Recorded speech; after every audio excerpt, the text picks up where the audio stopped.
Hello दोस्तों, स्वागत है आपका अपने YouTube चैनल गायत्री मेडिकल में, जहां आप पाते हैं दवाइयों की संपूर्ण जानकारी। आज के इस वीडियो में हम बात करेंगे डिफ्लेजाकोट टेबलेट के बारे में। यह एक स्टेरॉइड मेडिसिन है। जानेंगे इस टेबलेट के brand name, drug strength, use, dose, side effect और प्रिकॉशंस के बारे में। तो बने रहिए वीडियो के अंत तक, जिससे आपको इस टेबलेट के बारे में पूरी जानकारी मिल सके। तो चलिए वीडियो की शुरुआत करते हैं।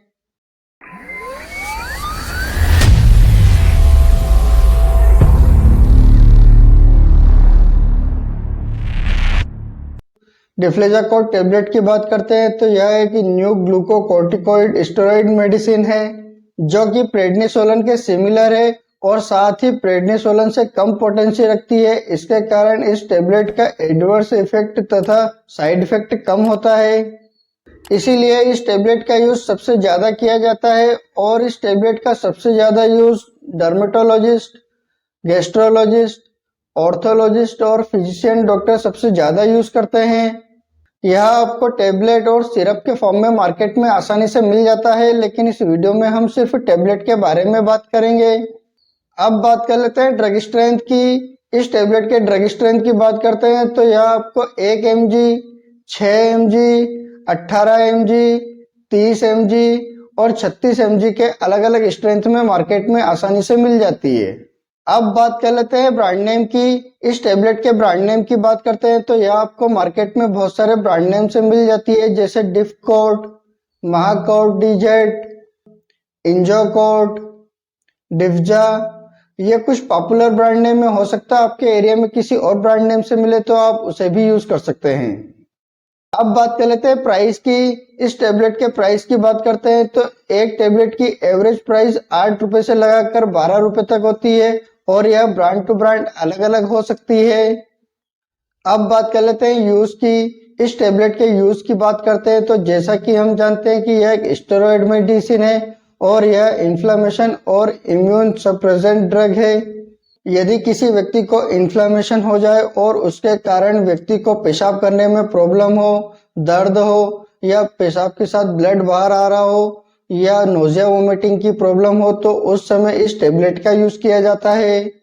यदि किसी व्यक्ति को इन्फ्लामेटरी बाउल डिसीज नाम की बीमारी हो जाती है, जिसमें व्यक्ति के पूरे गैस्ट्रो इंटेस्टाइनल को कवर करती है और यह हमारे मुंह से लगाकर एनल तक कहीं पर भी सूजन आ सकती है, और इसको ठीक करने के लिए इस टेबलेट का यूज किया जाता है। और यदि इस बीमारी को समय पर ठीक नहीं किया जाता है तो यह कैंसर का रूप ले लेती है।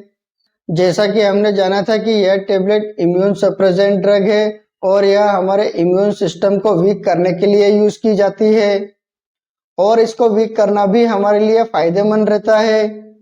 जब किसी व्यक्ति का कोई पार्ट ट्रांसप्लांट होता है, जैसे लीवर, किडनी, जब ये ट्रांसप्लांट होता है तो उस समय हमारी बॉडी इसको एक्सेप्ट नहीं करती है, तो उस समय यह टेबलेट पेशेंट को दी जाती है और उसका इम्यून सिस्टम वीक हो जाता है और उसके बाद हमारी बॉडी उस ट्रांसप्लांट पार्ट को एक्सेप्ट कर लेती है। इसके कारण इस टेबलेट का यूज किया जाता है।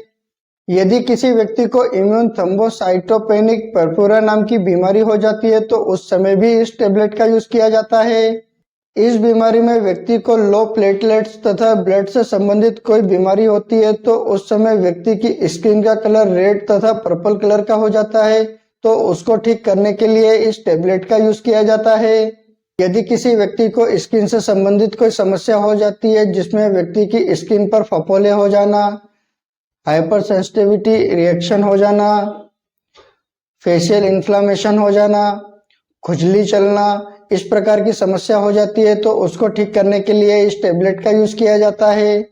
यदि किसी व्यक्ति को अर्थराइटिस की समस्या हो जाती है, जिसमें व्यक्ति को रोमेटो अर्थराइटिस, ऑस्टियोआर्थराइटिस की समस्या हो जाती है और यह हड्डी से जुड़ी समस्या है, इसमें व्यक्ति को दर्द तथा सूजन की समस्या रहती है, तो उसको ठीक करने के लिए इस टेबलेट का यूज किया जाता है। यदि किसी बच्चे को डकेन मस्कुलर डायस्ट्रोफी नाम की बीमारी हो जाती है और यह 5 साल से कम उम्र के बच्चे को होती है और यह पूरे शरीर के मसल्स पर वीकनेस ला देती है और इसका समय पर इलाज नहीं किया जाता है तो यह फिजिकल डायस्ट्री ला देती है, तो इसको ठीक करने के लिए इस डिफ्लेजाकोट टेबलेट का यूज किया जाता है। यदि किसी व्यक्ति को स्क्लेरोसिस नाम की बीमारी हो जाती है और यह CNS बीमारी होती है जो कि नर्वस सिस्टम को डिस्टर्ब करती है, तो उसको ठीक करने के लिए इस टेबलेट का यूज किया जाता है। इसके अलावा यदि किसी व्यक्ति को ऑटो इम्यून सिस्टम तथा इन्फ्लामेशन जैसी कोई समस्या होती है तो उसको ठीक करने के लिए इस टेबलेट का यूज डॉक्टर द्वारा किया जाता है। अब बात कर लेते हैं साइड इफेक्ट की। इस टेबलेट के साइड इफेक्ट की बात करते हैं तो इस टेबलेट के कुछ कॉमन साइड इफेक्ट हो सकते हैं, जैसे puffy face, weight gain, increase urine output, cough, abdominal pain, इस प्रकार के कुछ कॉमन साइड इफेक्ट हो सकते हैं। इसके अलावा अगर और कोई साइड इफेक्ट होते हैं तो इस टेबलेट को लेना बंद करें और अपने डॉक्टर से कंसल्ट करें। अब बात कर लेते हैं डोज की। इस टेबलेट के डोज की बात करते हैं तो इस टेबलेट को व्यक्ति की बीमारी तथा एज और वेट के हिसाब से इस टेबलेट का डोज दिया जाता है।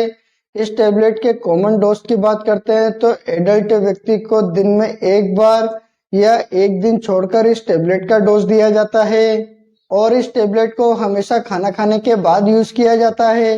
इस टेबलेट के इनिशियली डोज की बात करते हैं तो इसे 60 mg से लगाकर 120 mg तक पर डे या अल्टरनेट डे में इसको पेशेंट को दिया जाता है। यदि किसी व्यक्ति को यह टेबलेट लंबे समय तक चलती है तो उसको 6 mg से लगाकर 18 mg तक पर डे या अल्टरनेट डे दिया जाता है। बच्चे के इनिशियली डोज की बात करते हैं तो बच्चे को 0.9 mg पर kg पर डे के हिसाब से इसका डोज दिया जाता है और यदि किसी बच्चे को ज्यादा प्रॉब्लम होती है तो उसको 0.25 से लगाकर 1 mg पर kg पर डे के हिसाब से इसका डोज दिया जाता है। अब बात कर लेते हैं प्रिकॉशंस की। इस टेबलेट के प्रिकॉशंस की बात करते हैं तो यदि किसी व्यक्ति को इस टेबलेट से किसी भी प्रकार की कोई प्रॉब्लम होती है तो आप इस टेबलेट का दोबारा यूज ना करें। यदि कोई व्यक्ति अल्कोहल का यूज करता है तो उस समय इस टेबलेट का यूज ना करें। यदि कोई लेडीज प्रेग्नेंट है या ब्रेस्ट फीडिंग मदर है तो आप अपने डॉक्टर की सलाह से ही इस टेबलेट का यूज करें। यदि कोई लेडीज इस टेबलेट का ओवरडोज या ज्यादा लंबे समय तक इस टेबलेट का यूज करती है तो उसके फेस तथा ब्रेस्ट पर बाल उग सकते हैं, इसलिए इस टेबलेट का ओवरडोज ना लें। यदि आपको किसी भी प्रकार की कोई प्रॉब्लम हो या आप किसी भी प्रकार की कोई मेडिसिन का यूज करते हैं तो आप अपने डॉक्टर को जरूर बताएं। आपसे एक रिक्वेस्ट करूंगा, आप अपनी मर्जी से किसी भी प्रकार की कोई मेडिसिन का यूज ना करें। आप अपने डॉक्टर या किसी फार्मासिस्ट की सलाह से ही मेडिसिन का यूज करें। उम्मीद करता हूं कि आपको डिफ्लेजाकोड टेबलेट के बारे में पूरी जानकारी मिली होगी। अगर वीडियो अच्छा लगे तो लाइक करें, शेयर करें, सब्सक्राइब करें, जिससे और भी लोगों को जानकारी मिल सके। जय हिंद, जय भारत।